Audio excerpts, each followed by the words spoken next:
Hi everyone. Our group, the Direct Ink Writers, was tasked by our sponsor, the Convergence Center for Living and Multifunctional Material Systems, to develop a printer capable of printing an ethyl cellulose slurry to create a biopolymer. The objectives are to build a DIW printer capable of printing three-dimensional objects with sub-millimeter resolution. In order to accomplish this, our team needed to develop a functional printhead, curing system, and monitoring system. So a little bit of background. Our extrusion system is based on direct ink writing, which is an additive manufacturing process that relies on extrusion of viscous inks on a printer head system attached to a three-axis printer. Here's a quick overview video of our printer. Shown first is a pressurized reservoir, which stores the print material. The material is then pushed into the printhead where it is extruded. Attached to the printhead is an endoscope camera, which is used to monitor the printing process. Lastly, as the video zooms out, we can see the IR curing lamp, which cures the material after it is printed. The printhead assembly is comprised of a screw driven by a stepper motor, contained by a housing. Slurry enters the subsystem at the material inlet, is drawn into the extruder barrel, and is forced through the nozzle according to the desired print geometry.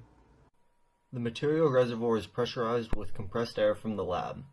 The air is ran through a regulator to lower the pressure down to 2 to 3 psi. This small amount of pressure is used to push the print material to the printhead to be extruded.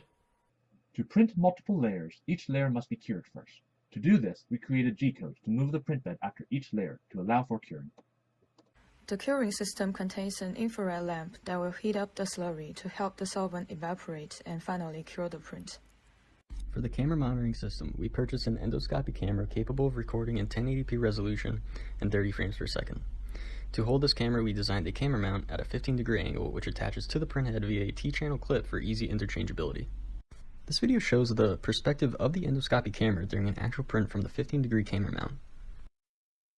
To monitor the temperature of the print during printing and curing, we purchased an infrared thermometer. We also designed a thermometer stand that is adjustable in height and angle for a consistent monitoring process. In order to produce precise, stable structures, the extrusion nozzle inner diameter was minimized for printing the slurry with the greatest extrudable viscosity. When testing these parameters, it was found that the most viscous slurry the printer could extrude was 10 weight % ethyl cellulose to albuterol, delivered through a 0.6 millimeter nozzle. As seen from these images, the ideal printhead velocity and gap height were found to be 10 millimeters per second and 0.4 millimeters respectively. The curing system causes the ethyl cellulose to become a biopolymer solid enough for additional layers to be printed, but during the curing process, the material slowly spreads out. This sped up video shows the curing and spreading. This could be improved in the future by adding additives to the slurry to accelerate the curing process. Thank you for your attention and watching.